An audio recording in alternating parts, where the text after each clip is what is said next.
미국의 톱 저널리스트이자 사상가인 찰스 핸디가 지적한 대로 앞으로는 전통적인 코끼리 같은 대조직은 작고 민첩한 벼룩 같은 개인이나 소조직에게 속수무책으로 당하기 쉬워졌습니다. 이젠 규모보다는 질이 중요하고 잘 짜인 튼튼한 시스템보다는 변화에 잘 대처하는 유연하고 민첩한 적응력이 더 중요한 시대가 되었기 때문입니다. 어제의 성공으로 오늘도 계속 챔피언의 자리를 지킬 수 있다는 생각도 위험합니다. 구글이나 페이스북, 에어비앤비 같은 젊은이 몇 명이 시작한 작은 회사가 이토록 빨리 세계적인 기업으로 성장할 줄 누가 상상이나 했을까요? 이것이 바로 정보화 시대, 지식 경영 시대의 현실입니다. 역사를 되짚어 보면 격동기는 위기가 아니라 오히려 기회였습니다. 한 유수 국내 기업체의 사장은 회사가 도약하기 위해서 꼭 필요한 개혁이 있었는데 노조를 그렇게 설득하려 해도 되지 않던 것을 IMF가 닥쳐서야 가능했다고 합니다.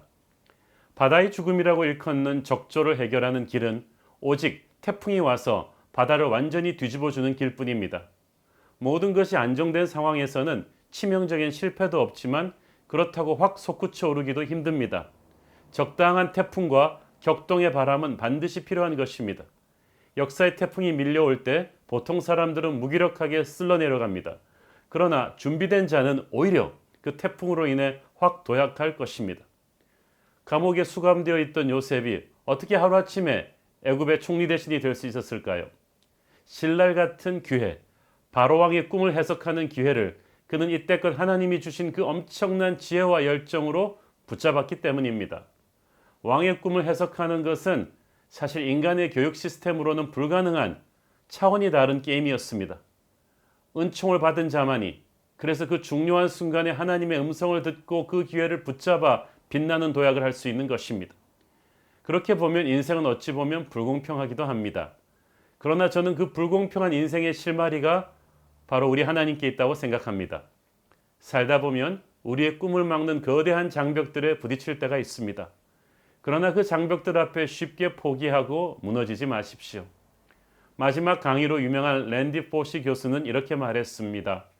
인생에서 벽은 네가 아니라 다른 사람을 막기 위해서 존재하는 거야. 그것을 간절히 원하지 않는 다른 사람들 말이야. 그런데 저는 그걸 좀 다르게 표현하고 싶습니다. 그 벽은 하나님의 뜻대로 살지 않는 다른 사람들을 막기 위해 존재하는 것입니다. 아니, 오히려 그 벽은 여러분을 순식간에 다른 차원의 약속의 땅으로 올려주기 위한 디딤돌일 수도 있습니다. 골리앗은 다윗의 미래를 막는 장벽이 아니었습니다. 다윗을 순식간에 국민 영웅으로 부상하게 한 디딤돌이었습니다. 하나님께서는 하나님의 뜻을 가슴에 품고 펼쳐가려는 사람을 반드시 돌봐 주실 것이라고 믿습니다.